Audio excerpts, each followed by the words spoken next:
Hello friends, स्वागत है आपका हमारे यूट्यूब चैनल आयत क्लासेस में। तो चलिए आज हम लोग पढ़ेंगे गुरुत्व केंद्र या केंद्रक। तो इसको शुरू करते हैं हम लोग। तो गुरुत्व केंद्र या केंद्रक क्या होते हैं उसको समझते हैं सबसे पहले। तो आप याद रखिएगा कि गुरुत्व केंद्र या केंद्रक क्या होता है। तो माध्यिकाओं का मिलन बिंदु, जहाँ पे माध्यिकाएं मिलती है, ठीक है, उसको हम लोग क्या कहते हैं? केंद्रक कहते हैं या गुरुत्व केंद्र कहते हैं। यहाँ पे आप देख सकते हैं, यदि आप लिख लीजिए कि यदि मान लिया जाए कि एडी बीई तथा सीएफ क्या हो? माध्यिकाएं हो। एडी बीई और सीएफ क्या हो? माध्यिकाएं हो। तो क्या होगा? तो यहाँ पे जो माध्यिकाएं, तीनों माध्यिकाएं मिल रही है, तो कहाँ पे मिल रही है? देखिए, एडी यहाँ इधर आया, बीई उधर है और सीएफ इधर है, और तीनों जो है यहाँ पे जो है तीनों के तीनों मिल रहे हैं एक दूसरे से। तो वो क्या होगी? यह बिंदु उसका गुरुत्व केंद्र या केंद्रक कहलाएगा, या फिर इंग्लिश में आप कह सकते हैं सेंटर ऑफ ग्रेविटी या सेंट्रोइड कहलाएगा। तो इस बिंदु का नाम हम लोग दे देते हैं जी। तो यहाँ पे जी जो है ना, जी हमारा क्या होगा? तो गुरुत्व केंद्र होगा। जी हमारा गुरुत्व केंद्र, या फिर इसको हम लोग केंद्रक बोलेंगे, केंद्रक होगा। तो चलिए आज हम लोग बहुत कुछ नया सीखने वाले हैं। तो गुरुत्व केंद्र और केंद्रक जब किसी त्रिभुज में बनता है तो उसमें बहुत सारी चीजें हैं जो हमें इसमें देख सकते हैं आप। इतने सारे त्रिभुज बन गए हैं और ये सभी त्रिभुज के बारे में हम लोग जानेंगे कि कौन किसके बराबर होता है और क्या होता है। मतलब बहुत कुछ हम लोग जानने वाले हैं, तो ध्यान से देखते रहिए। और फिलहाल आप ये समझ लीजिए कि आपको घबराना नहीं है। पहले हम लिखेंगे सभी को कि क्या क्या इसमें होता है, उसके बाद हम उसको प्रूफ भी करेंगे। तो प्रूफ करने के बाद आपको पूरा याद हो जाएगा। टोटली आपको समझना है, सिर्फ ध्यान से देखते जाना है, सब अपने आप याद हो जाएगा। तो चलिए शुरू करते हैं। तो सबसे पहले हम लोग देखेंगे कि जो हमारे केंद्रक होता है, केंद्रक जहाँ पे जिस बिंदु पर केंद्रक होता है उस बिंदु से माध्यिकाएं क्या होती है? 2:1 के अनुपात में बढ़ जाती है। सबसे पहले आप ये देखिए कि जिस बिंदु पर केंद्रक होता है उस बिंदु से माध्यिकाएं क्या होती है? 2:1 के अनुपात में बढ़ जाती है। ये जो एजी और जीडी का जो अनुपात है वो 2:1 होगा। यहाँ पे आप लिख सकते हैं एजी अनुपात जीडी। और ये भी तो माध्यिकाएं है, तो बीजी ये भी 2:1 में बढ़ जाएगा। बीजी और जीई का अनुपात। और आप देखिए ये सीएफ माध्यिका है, तो सीजी और जीएफ, सीजी और जीएफ, इन सभी के अनुपात क्या होंगे? बराबर होंगे। और सभी के सभी अनुपात क्या होंगे? 2:1 होंगे। ध्यान दीजिए, एजी और जीडी का अनुपात पूछेगा तो आपको 2:1 बोलना है। अगर मान लीजिए उल्टा अनुपात पूछता है, जीडी और एजी का अनुपात क्या होगा? तो 1:2 होगा। इसी को हम एजी और जीडी 2:1 लिखे हैं। एजी हमारा, समझिए कि एजी और जीडी हमारा क्या है? 2:1 है। अगर मान लीजिए इस अनुपात को हम बदल देते हैं, यानी कि जीडी इधर कर देते हैं और एजी इधर कर देते हैं, तो यह अनुपात भी बदल जाएगा, 1:2 हो जाएगा। तो इसको आप याद रखेंगे, ठीक है। तो चलते हैं आगे। इसमें आप देख सकते हैं कि बहुत सारे त्रिभुज बने हुए हैं, तो उन त्रिभुज के बारे में हम लोग जानेंगे। तो चलिए आगे चलते हैं। हाँ, एक बात और, अगर मान लीजिए कि इसमें जो है ना अनुपात आपको ऐसा भी लिख देता है कभी, एजी अनुपात एडी, एजी अनुपात एडी आपसे पूछ दिया कि एजी और एडी का अनुपात। यहाँ पे आप देख सकते हैं कि एजी यहाँ है, ये 2:1 था, तो एजी 2 और एडी पूछ रहा है, एडी लिखा हुआ है, एजी और एडी। तो एजी हमारा 2 होगा और एडी तो हमारा पूरा है, तो 2:3, यानी एजी अनुपात एडी जो हमारा होगा वो 2:3 होगा। और जीडी अनुपात ये भी पूछ सकता है कि जीडी अनुपात एडी क्या होगा? तो जीडी ये 1 है और एडी 3 है पूरा, तो जीडी और एडी का अनुपात क्या हो जाएगा? 1:3 हो जाएगा।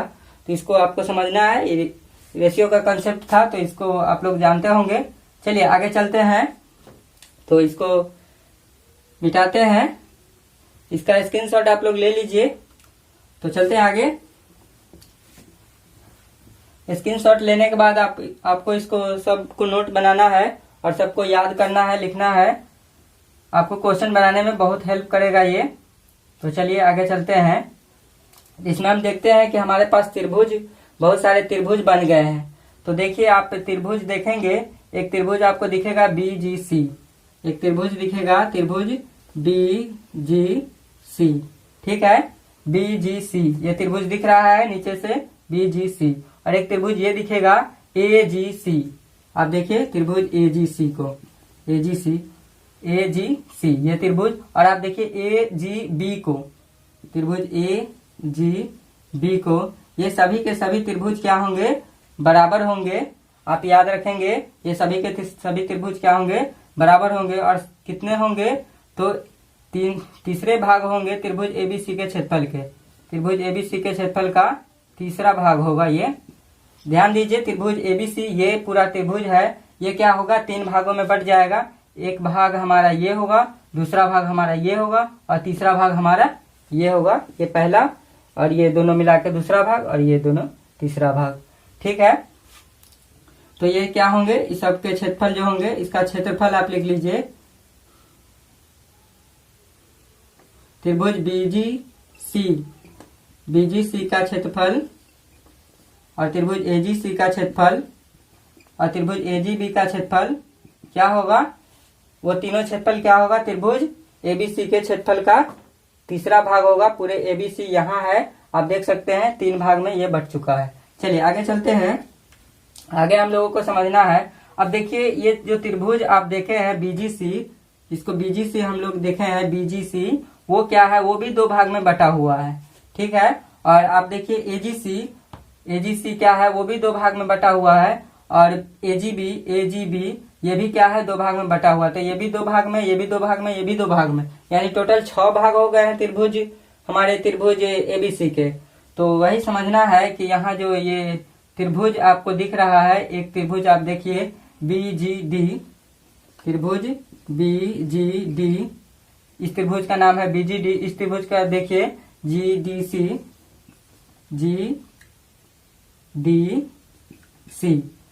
इस त्रिभुज का नाम होगा, इस त्रिभुज का नाम GCE, और इस त्रिभुज का नाम AGE, और इस त्रिभुज का नाम, उसके AGE हो गया, इस त्रिभुज का नाम हो जाएगा AGF, और इस त्रिभुज का नाम हो जाएगा BGF। तो ये सभी जो त्रिभुज आपको दिख रहे हैं, इन सभी त्रिभुज के क्षेत्रफल क्या होंगे, बराबर होंगे, याद रखिएगा, बराबर होंगे। और क्या होंगे, और होंगे 1/6 भाग त्रिभुज ABC के। तो ध्यान दीजिए, त्रिभुज ABC के क्षेत्रफल का 6ठा भाग होगा।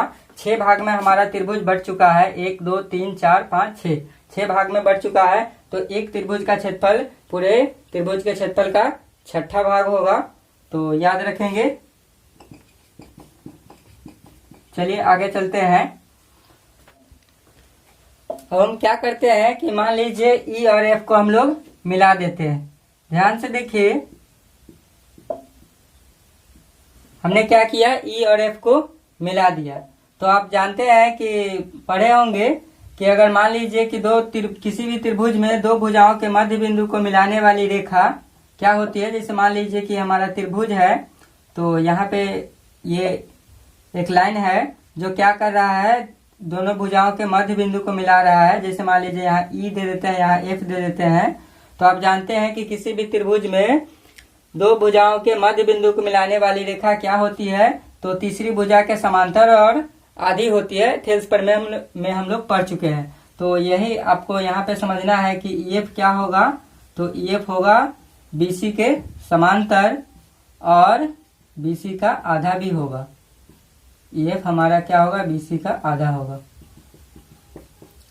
तो ध्यान से देखिए, इसमें ये EF है वो क्या होगा, वो BC के समांतर होगा और BC का आधा होगा। तो चलिए एक कंसेप्ट हम लोग और सीखेंगे, तो देखते जाइएगा, ध्यान से देखिएगा। हम लोग एक चीज सीखने वाले हैं, तो ध्यान से देखिए। अगर मान लीजिए कि हम त्रिभुज ए बी सी, या फिर आप लिखिए AFE और क्या करते हैं ABC, त्रिभुज ABC, इस दोनों त्रिभुज में चलते हैं और देखेंगे हम लोग एक नया कंसेप्ट सीखने वाले हैं। तो ध्यान से देखिए, त्रिभुज AFE को AFE यहाँ है और ABC यहाँ है। इसको एक रफ फिगर बना लेते हैं। तो ध्यान से देखिए, ऐसा ही फिगर है ये AFE का। ऊपर F है, A है और यहाँ F और इधर E है। और ये ABC का भी एक फिगर बना लेते हैं हम लोग। तो यहाँ पे देखिए A, B और C। आपको समझना यही है कि यहाँ A और A दोनों में उभयनिष्ठ होगा। ये A एंगल ऐसा है जो AFE के लिए भी है और ABC के लिए भी है। तो एंगल A और एंगल A दोनों में क्या हो गया, बराबर हो गया, क्योंकि ये उभयनिष्ठ है। मतलब उभयनिष्ठ यानी कि दोनों में है। अब समझिए, दोनों में है तो बराबर ही होगा। दोनों एक ही एंगल है, दोनों में एक ही एंगल काम कर रहा है, तो वही तो एंगल है। तो चलते हैं आगे हम लोग, और आप देखते हैं कि ये EF और BC क्या है, एक दूसरे के समांतर है। अगर मान लीजिए कि एक रफ फिगर यहाँ पे हम बनाते हैं EF और BC को, और ये हमारा क्या है, एक दूसरे के समांतर है। और यहाँ पे मान लीजिए कि ये हमारी ये जो B और F बना हुआ है, इसको बनाते हैं। यहाँ ऊपर हमारा F है और नीचे हमारा क्या है, B है। तो ध्यान से देखिए इस रेखा को, ये रेखा इस तरह से हमारी होगी। ये जो हमारी भुजा है ABO इस तरह से हमारी होगी, और EF और BC हमारा इस तरह से हमारा हो गया। इधर E है, EF हो गया, इधर C है, BC हो गया। तो आप देख सकते हैं कि ये वाला जो कोण होता है वो इस वाले कोण के बराबर होता है, क्योंकि हम लोग पढ़े थे रेखा और कोण में कि ये दोनों क्या होते हैं, संगत कोण होते हैं। और संगत कोण एक दूसरे के क्या होते हैं, बराबर होते हैं। तो यहाँ जो बनने वाला कोण होगा, इस समांतर रेखा के ऊपर जो ये तिर्यक रेखा है, ये इससे बनने वाला ये जो कोण होगा, वो ये कोण किसके बराबर होगा, तो सॉरी लिखा था, ये कोण किसके बराबर होगा, यहाँ पे जो बनने वाला कोण होगा इस कोण के बराबर होगा। यानी कि समांतर रेखा और तिर्यक रेखा से बनती है। ये हमारी तिर्यक रेखा हो गई और ये हमारी दोनों समांतर रेखा हो गई। तो ये कोण और ये समांतर रेखा, ये तिर्यक रेखा हमारी है। तो ये कोण, यहाँ जो बनने वाला कोण है वो इस कोण के क्या होगा, बराबर होगा। मार्कर थोड़ा अच्छा नहीं है, अच्छा वाला मार्कर ले लेते हैं, तो ये दिखता नहीं है। तो ध्यान से देखिए, ये कोण इस कोण के बराबर होगा। तो यहाँ पे आप देख सकते हैं AFE में जो F पे बनने वाला कोण था वो ABC के B पर बनने वाले कोण के बराबर हो गए। यानी कि AFE, एंगल AFE बराबर हो गया किसके, एंगल ABC के, एंगल ABC के। तो ध्यान से देखिए, आप लिख लीजिए कि ये दोनों क्या हो गए, ये किस लिए बराबर हुए, तो ये संगत कोण होने के कारण बराबर हो गए। अभी हम लोग देखे थे, यहाँ फिगर था, संगत कोण के कारण ये क्या है, बराबर है एक दूसरे के। ये संगत कोण है, ये समांतर रेखा के ऊपर और ये समांतर रेखा के ऊपर जो दोनों कोण बनते हैं, यहाँ पे हम लोग अभी देखे थे कि इस तरह के यहाँ जो दोनों कोण बनता है वो एक दूसरे के संगत होता है। तो संगत कोण होने के कारण ये क्या हो गए, बराबर हो गए। अब आपने देखा कि ये दो त्रिभुज हमारे पास है, उसका पहला एंगल बराबर, दूसरा एंगल भी बराबर, और तीसरा एंगल हमको बराबर करने की कोई आवश्यकता नहीं है, क्योंकि एंगल समरूपता क्या कहता है कि अगर दो एंगल बराबर है तो वो दोनों त्रिभुज क्या हो जाएगा, समरूप हो जाएगा। तो ध्यान से देखिए, तो जो जिस दो त्रिभुज में हम लोग चले थे वो दोनों क्या हो जाएगा, समरूप हो जाएगा। त्रिभुज AFE और त्रिभुज क्या है ABC क्या होगा, समरूप होगा। तो इसको याद रखेंगे, बहुत काम का चीज था, हम लोग प्रूफ करके देखे हैं। ये दोनों त्रिभुज क्या हो जाएगा, समरूप हो जाएगा। AFE ये त्रिभुज ABC के समरूप होगा। तो चलते हैं आगे, इसको नोट कर लीजिएगा, इसका एक प्रूफ है, इसका स्क्रीनशॉट ले लीजिए। आगे चलते हैं।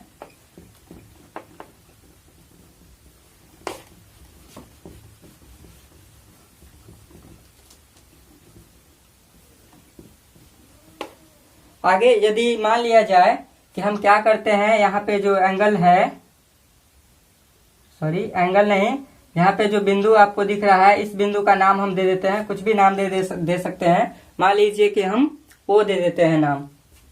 तो ये बिंदु क्या होगा, तो इसको भी हम लोग सीखेंगे। तो ध्यान से देखिए, हम लोग चलेंगे त्रिभुज ए ओ ई, त्रिभुज ए ओ ई तथा त्रिभुज ए डी सी में। ध्यान से देखिए, त्रिभुज ए ओ ई और त्रिभुज ए डी सी में चले हैं। इन दोनों त्रिभुज को आप ध्यान से देखिए। तो इस त्रिभुज को आप देखेंगे ए ओ ई इस तरह का त्रिभुज है, आप देख सकते हैं ए ओ ई, और यहाँ देखिए ए डी सी, ये कुछ इस तरह का ही त्रिभुज है। ए है, डी है और सी है, तो ए डी सी। तो आप देखिए कि इसमें ए ओ ई में जो एंगल ए बन रहा है वही एंगल ए डी सी के लिए भी है। आप देखिए ए डी सी को, तो वही तो एंगल ए है। यहाँ ए ओ ई को देखिए वही एंगल है, और ए डी सी को देखिए, इस त्रिभुज बनेगा तो वही एंगल होगा। तो ए दोनों में क्या हो गया, उभयनिष्ठ हो गया। एंगल ए क्या हो गया, उभयनिष्ठ हो गया। चलिए आगे देखते हैं, उभयनिष्ठ। और देखिए यहाँ पे जो बनने वाले कोण है वो मान लीजिए कि ई और सी को हम लोग देखते हैं। यहाँ पे ई पे जो ए ओ ई में जो यहाँ पे बनने वाला कोण है उसको देखते हैं, और यहाँ इसमें जो ए डी सी में सी पे बनने वाला कोण है इसको देखते हैं। तो ध्यान से देखिए कि आप लोग सीखे होंगे कि दो समांतर रेखा अगर हो और उसको एक तिर्यक रेखा काटे इस तरह से, तो देखिए अगर मान लीजिए कि यहाँ पे ये बिंदु जो ई है बिंदु, वो यहाँ पे है ई, ठीक है, और यहाँ जो सी बिंदु है वो यहाँ पे है सी, ठीक है। ये दोनों हमारा क्या है, समांतर रेखा है। ये रेखा है ओ ई, ठीक है, और ये रेखा सी डी, इधर डी है तो इधर सी डी हो गया। तो आप जानते हैं कि यहाँ का जो कोण होता है वो इस कोण के बराबर होता है। आप लोग पढ़े होंगे, ये एक दूसरे के क्या होते हैं, संगत होते हैं। तो यहाँ का कोण यहाँ के बराबर होता है। तो ये जो आप कोण देख रहे हैं वो ए ओ ई, ऊपर इसमें ए होगा, ए ई ओ, ये जो कोण है यहाँ है, और ये ए सी डी ये जो कोण है वो यहाँ है, और ये एक दूसरे के क्या होते हैं, बराबर होते हैं। ये दोनों कोण क्या हो जाएंगे, बराबर हो जाएंगे। तो आपको याद रखना है, आप लिख लीजिए ए ई ओ, एंगल ए ई ओ बराबर होगा किसके, तो ए सी डी के, एंगल ए सी डी के, एंगल ए ई ओ किसके बराबर होगा, ए सी डी के। क्यों बराबर होगा, क्योंकि ये संगत कोण है, और संगत कोण क्या होते हैं, एक दूसरे के बराबर होते हैं। तो आप देख सकते हैं कि यहाँ पे ए ई ओ जो एंगल था, ए ई ओ ये एंगल है, और ए सी डी ये एंगल है, ये भी दोनों बराबर हो गया। पहले ही हम ए और ए को बराबर कर चुके हैं, दोनों में उभयनिष्ठ था। तो ये पहला कोण बराबर हो गया, ये दूसरा कोण भी बराबर हो गया। तीसरा कोण हमको बराबर करने की जरूरत नहीं है। क्यों नहीं है, क्योंकि एंगल समरूपता, अगर दो एंगल ही अगर किसी भी त्रिभुज में बराबर हो तो क्या होता है, दोनों त्रिभुज समरूप हो जाता है। तीसरा एंगल अपने आप बराबर हो जाता है, हम लोग पढ़े थे।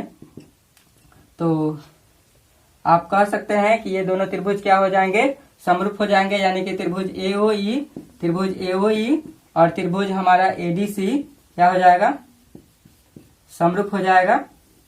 जो हम लोग देखे थे, चले थे ए ओ ई में और ए डी सी में चले थे, तो दोनों त्रिभुज क्या हो गया, समरूप हो गया। ए ओ ई और ए डी सी हमारा क्या हो गया, ये त्रिभुज जो है वो पूरे ए डी सी के समरूप हो गया। यहाँ से एक चीज आपको समझना है कि हम लोग जानते हैं कि किसी भी दो समरूप त्रिभुज में क्या होता है कि उनके सभी संगत भुजाओं का जो अनुपात होता है वो बराबर होता है। तो ध्यान दीजिए, एओ और एडी का जो अनुपात होगा, एओ और एडी का जो अनुपात होगा वो किसके बराबर होगा, तो ओई और सीडी के अनुपात के बराबर होगा। ओई और सीडी के अनुपात के बराबर, और एई और एसी के अनुपात के बराबर। तो यहाँ पे समझना है आपको। तो ध्यान से देखिए इस चीज को। तो ये तीनों अनुपात क्या होंगे, बराबर होंगे। तो हम लोग समझते हैं कि मान लीजिए कि एई और आप देख सकते हैं ईसी क्या है, ये बराबर है। एई और ईसी क्या है, बराबर है। क्यों बराबर है, क्योंकि बीई हमारी माध्यिका है। और आप जानते हैं कि कोई भी किसी भी त्रिभुज में वह रेखा माध्यिका होती है जो सामने की भुजा को दो बराबर भागों में बांटती हो। तो BE हमारी माध्यिका है, तो ये हमारा क्या होगा कि BE ये दोनों को बराबर बराबर भागों में बांट रही होगी, यानी कि ये दोनों भाग बराबर होंगे। तो आप कह सकते हैं कि अगर मान लीजिए AE को आप 1 मानते हैं तो CE भी हमारा क्या होगा, 1 होगा, क्योंकि दोनों बराबर है। तो AE मान लीजिए 1 है तो AC हमारा क्या होगा, 1 होगा। तो AC 1 नहीं होगा, सॉरी, AE 1 है तो CE 1 होगा।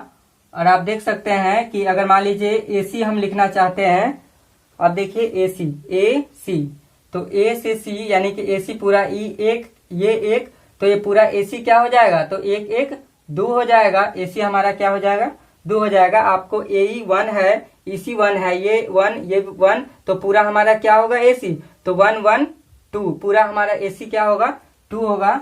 तो AE और AC का अनुपात जो है आप देख सकते हैं कि 1:2 है। तो ये सभी अनुपात क्या होंगे, 1:2 के ही अनुपात में होंगे।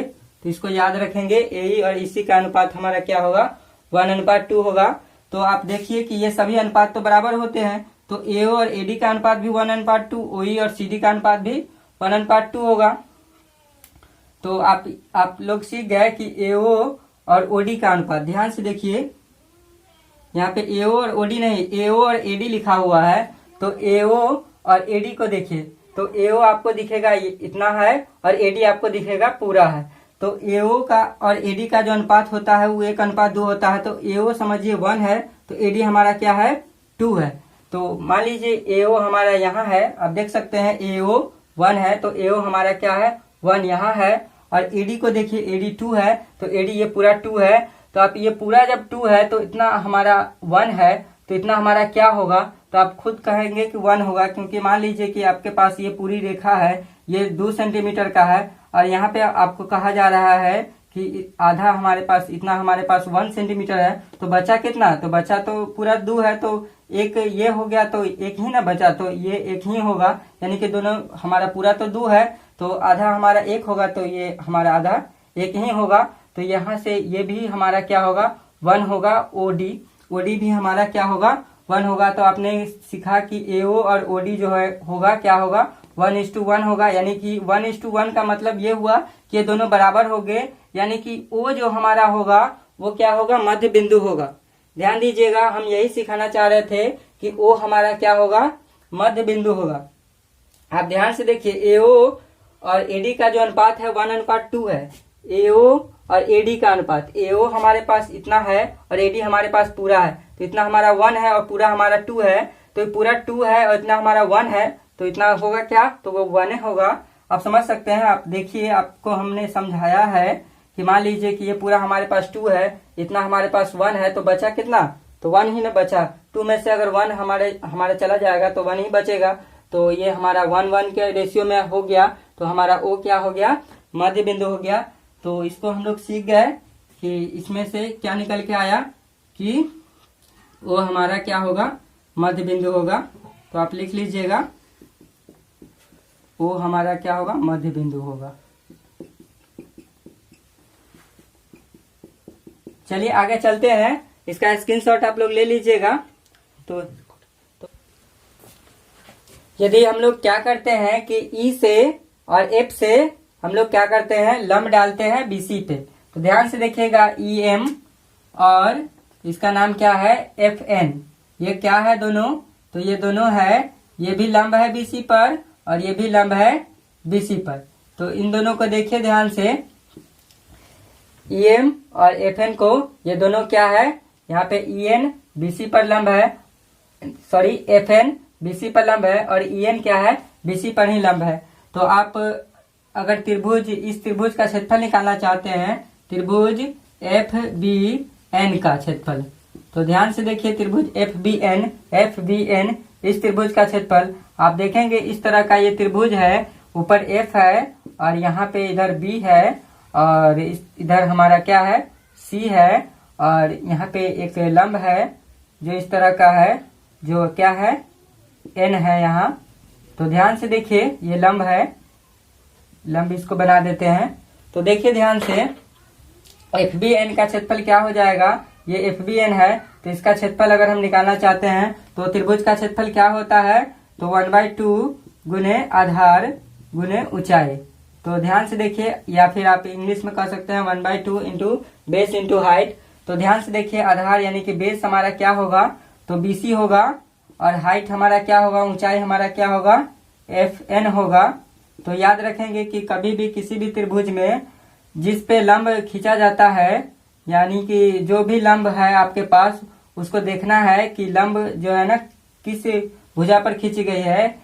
तो आप देखेंगे कि FN जो लंब है वो BC पर है, तो BC हमारा क्या होगा, आधार होगा, और FN हमारा क्या होगा, लंब हो, या फिर लंब को ही हम लोग ऊंचाई बोलते हैं। तो 1/2 गुने BC गुने FN होगा इसका क्षेत्रफल, 1/2 गुने BC गुने FN। और ध्यान से देखिए इस त्रिभुज को, त्रिभुज EBC को ध्यान से देखिए, त्रिभुज EBC और सॉरी FBC को देखे थे ना हम लोग, FBN लिखा गया है, FBC यानी FBC है हमारा इस त्रिभुज का नाम। तो आगे चलते हैं, EBC को देखते हैं। तो EBC का क्षेत्रफल क्या होगा, तो आप लोग जानते हैं, तो 1/2 गुने बेस इंटू हाइट। तो EBC में आप देखिए बेस क्या है, ये हमारा हाइट है EM, तो हमारा बेस क्या होगा, BC होगा। ये त्रिभुज इस तरह का है, आप देख सकते हैं, इस तरह का त्रिभुज है, EC इधर, B इधर, और यहाँ पे हमारा क्या है, ये लंब है M, है ना। तो ये हमारा EM हमारा लंब है, तो EM हमारा ऊंचाई हो जाएगा, और हमारा आधार क्या होगा, तो आधार हमारा BC होगा। देखिए BC हमारा आधार है। तो ध्यान से देखिए इस दोनों को, तो इस दोनों में एक चीज आपको कॉमन है, आप देख सकते हैं 1/2 और BC कॉमन है, और FN और EN। तो FN और EM को देखिए, तो इन दोनों को आप समझेंगे। आप लोग जानते हैं कि अगर मान लीजिए कि हमारे पास दो समांतर रेखा है, ये हमारे पास क्या है, दो समांतर रेखा है। सॉरी, मार्कर इसको चेंज कर लेते हैं, मार्कर चल नहीं रहा है। तो ये हमारे पास क्या है, दो समांतर रेखा है, और दो समांतर रेखा ये है, और यहाँ पे क्या किया गया है, एक लंब खींचा गया है। जैसे ये हमने एक लंब खींचा है, और यहाँ पे हमने क्या किया है, एक लंब खींचा है। तो आप जानते हैं कि ये दोनों क्या होगा, बराबर होगा, बिल्कुल बराबर होगा, क्योंकि ये लंब है। दो समांतर रेखा अगर खींची जाए और यहाँ भी लंब हो, तो ये दोनों रेखा क्या होती है, बराबर होती है। तो आप समझ सकते हैं कि EN और FN क्या होगा, बराबर होगा। आप लिख लीजिए कि चूंकि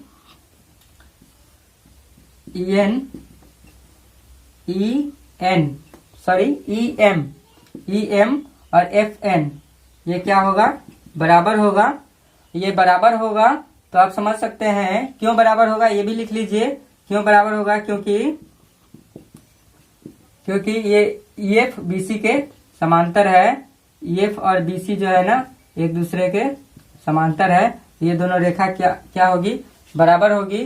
तो अगर EM और FN क्या हो, दोनों बराबर हो, तो ये अगर FN के जगह पर हम लोग क्या कर देते हैं, EM कर देते हैं, जहाँ पे FN लिखा हुआ वहाँ EM कर देते हैं, तो ये दोनों क्या हो जाएंगे, समीकरण बराबर हो जाएंगे, और ये एक दूसरे से कट जाएंगे। अगर हम इसको मान लेते हैं समीकरण फर्स्ट और इसको मान लेते हैं समीकरण सेकेंड, अगर समीकरण फर्स्ट एवं सेकेंड को हम क्या करेंगे, बराबर करेंगे, दोनों समीकरण को हम लोग क्या करेंगे, बराबर करेंगे, तो ये हमारा क्या होगा, एक दूसरे से कट जाएगा। EM और FN तो बराबर है, तो EM और FN का मतलब कि ये 1/2 बेस BC और ये तो कटेगा ही, और ये भी कट जाएगा। EM अगर FN के जगह पर हम लोग EM कर दिए, तो यहाँ भी EM है, तो ये पूरा हमारा कट जाएगा, और ये भाग हमारा बराबर हो जाएगा। तो त्रिभुज FBC का जो क्षेत्रफल होगा वो किसके बराबर होगा, तो त्रिभुज EBC के क्षेत्रफल के बराबर होगा, त्रिभुज EBC के क्षेत्रफल के बराबर होगा।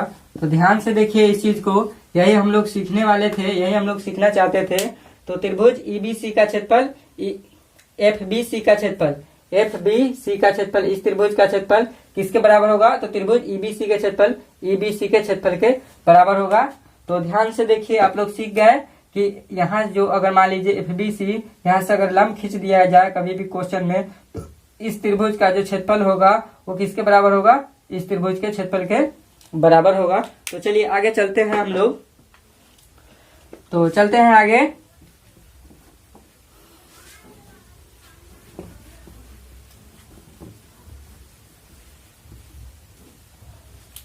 अब यदि मान लिया जाए कि इसमें जो है ना, इसको लंब को अभी थोड़ा देर के लिए मिटाते हैं, इसको हम लोग सीख गए हैं। जो हम लोग पीछे सीखे हैं उसका स्क्रीनशॉट आप लोग लिख के लेकर और उसको लिख लीजिएगा जरूर। बहुत काम का चीज था। आज जो भी पढ़ाया जा रहा है बहुत ही इम्पोर्टेंट है, वो हर जगह क्वेश्चन में आते हैं। तो ध्यान से देखिए, अगर मान लिया जाए कि हम लोग क्या करते हैं, इसको मिला देते हैं, यहाँ से इसको मिला देते हैं, FD को हम लोग मिला देते हैं, इसको मिला दिए और यहाँ से इसको मिला देते हैं।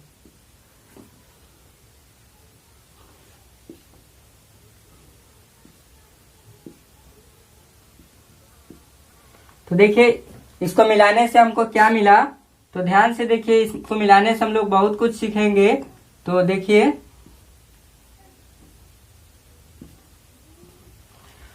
यहाँ पे त्रिभुज बन रहा है, यहाँ हमारा G है, इस बिंदु ये हमारा गुरुत्व केंद्र है G।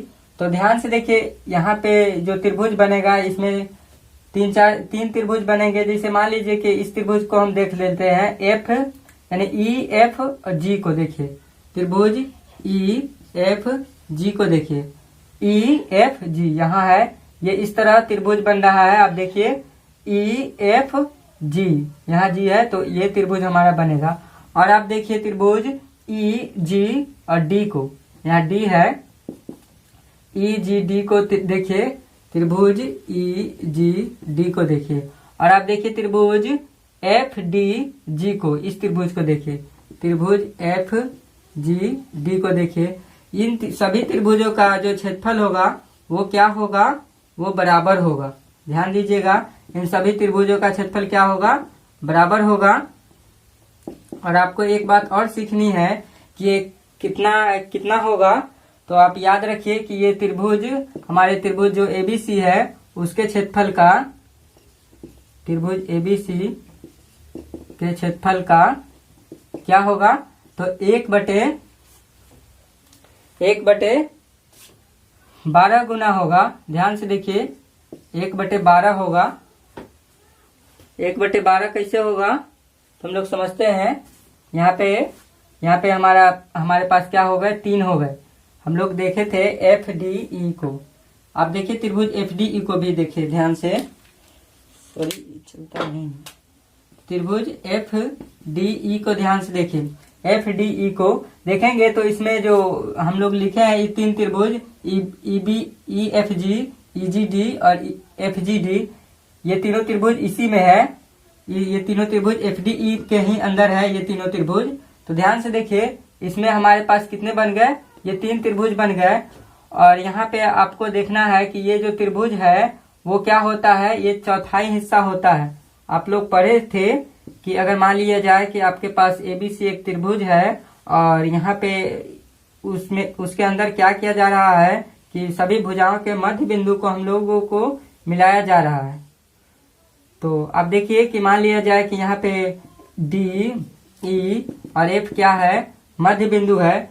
तो हम लोग क्या करते हैं कि F, D और E को मिलाकर एक त्रिभुज बनाते हैं। ये त्रिभुज क्या होता है, पूरे ABC के क्षेत्रफल का 1/4 होता है, ये चौथा हिस्सा होता है। 4 त्रिभुज हमारे पास बन जाते हैं, ठीक है। तो ये चौथा हिस्सा ये हुआ, ये त्रिभुज। और इस चौथे हिस्से को हम लोग क्या किए, फिर 3 हिस्सों में बांट दिए इस तरह से। आप देखें यहाँ पे है, इस तरह से ये हमारा क्या है, 3 हिस्सों में बटा हुआ है, पहला, दूसरा और तीसरा हिस्सा। यहाँ पे हमारा बिंदु क्या है, G है, ये G जो है यहाँ पे है।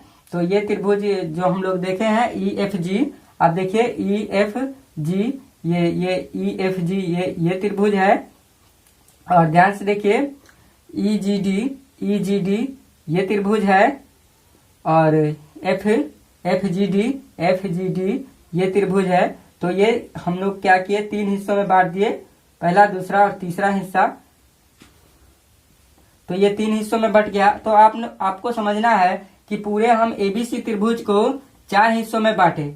पहले हम लोग ABC त्रिभुज को क्या किए, 4 हिस्सों में बांटे, यानी कि पहला, दूसरा और तीसरा, और ये चौथा हिस्सा हमारा 4 हिस्सों में। ये एक हिस्सा होता है EFD त्रिभुज, ठीक है। तो चौथा हिस्सा हो गया। अब उस चौथे हिस्से को हम लोग देखते हैं, उसको हम लोग क्या किए, 3 हिस्सों में बांटे, ठीक है। तो इसको हम लोग 3 हिस्सों में बांटे, यानी कि 1/12वां हिस्सा, यानी कि ये एक त्रिभुज जो हमारा होगा वो क्या होगा, 12वां हिस्सा होगा वो पूरे त्रिभुज ABC के क्षेत्रफल का। तो समझ गए होंगे त्रिभुज एबीसी के क्षेत्रफल का 12वां हिस्सा कैसे होगा। तो चलते हैं आगे हम लोग। तो ध्यान से देखिए, ये एबीसी हमारा है। अब आप समझ गए होंगे कि 4 हिस्सा हमारे पास पहले से था। अब चौथे 4 हिस्से को फिर हम लोग तीन हिस्सों में बांटे हैं। तो एक हिस्सा क्या होगा, तो एक 12वां हिस्सा होगा पूरे का। ठीक है, तो चलिए आगे चलते हैं।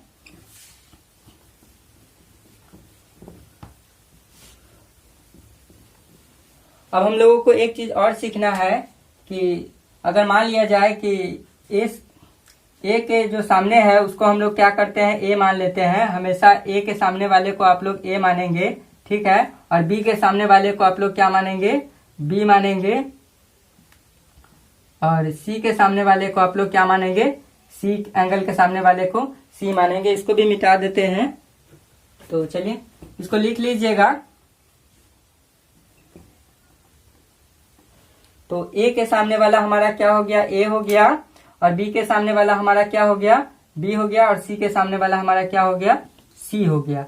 अब आपको समझना यही है कि अगर मान लिया जाए आपको कहता है कि एडी निकालिए, आपको कहता है बीई निकालिए, आपको कहता है सीएफ निकालिए। एडी, बीई और सीएफ ये तीनों क्या है, हमारी माध्यिका है। आप देख सकते हैं एडी हमारी और बीई हमारी और सीएफ हमारी क्या है, माध्यिका। हम लोग पहले ही से जानते हैं। तो अगर इस एडी माध्यिका को हमको निकालना होगा तो इसके लिए एक फार्मूला होता है, याद रखेंगे, इसको लिख लीजिएगा। तो 1/2 into 2b square plus 2c² minus a² होगा। और इसके लिए बी के लिए 1/2 इंटू 2c² प्लस 2a² और माइनस b² होता है। और इसके लिए 1/2 इंटू 2a² 2b² और माइनस c² होता है। तो इसको याद रखिएगा, बहुत ही जरूरी है। आपको समझना यही है कि एडी जब निकालना है हमको, एडी जब निकालना है तो आपको क्या करना है, ए माइनस करना है। याद रखने के लिए हम लोग समझ लेंगे कि एडी जो है वो क्या है। तो एडी जो आया है ए से आया है, तो ए के सामने वाला तो ए ही होगा, स्मॉल ए। तो एडी निकालने के लिए जो स्मॉल ए होगा उसमें से, मतलब कि आप समझिए सिंपल भाषा में कि आपको एक ए वाला निकालना है, यानी कि जो वह रेखा निकालना है, वह माध्यिका निकालना है जो जाके ए को ए भुजा बनाता होगा, ठीक है।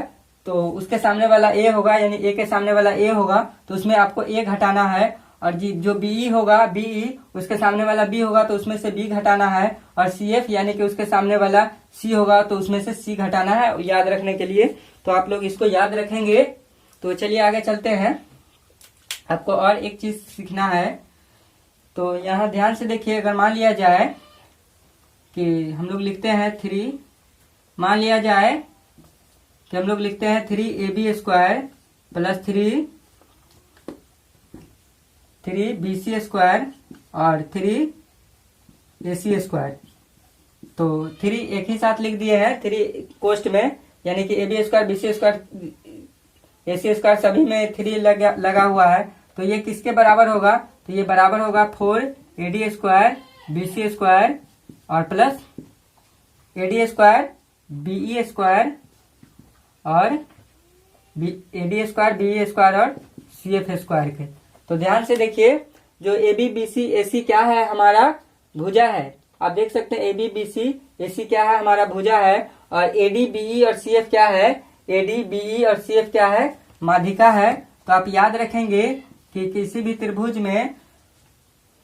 त्रिभुज में जब भुजा के 3 गुना क्या होता है, उस भुजा के वर्गों का 3 गुना किसके बराबर होता है, तो माध्यिकाओं के वर्गों के 4 गुना के बराबर होता है। या फिर आप इसको ऐसे भी लिख सकते हैं, AB² plus BC² plus AC² बराबर होगा किसके, तो 4/3 AD² plus BE² plus CF²।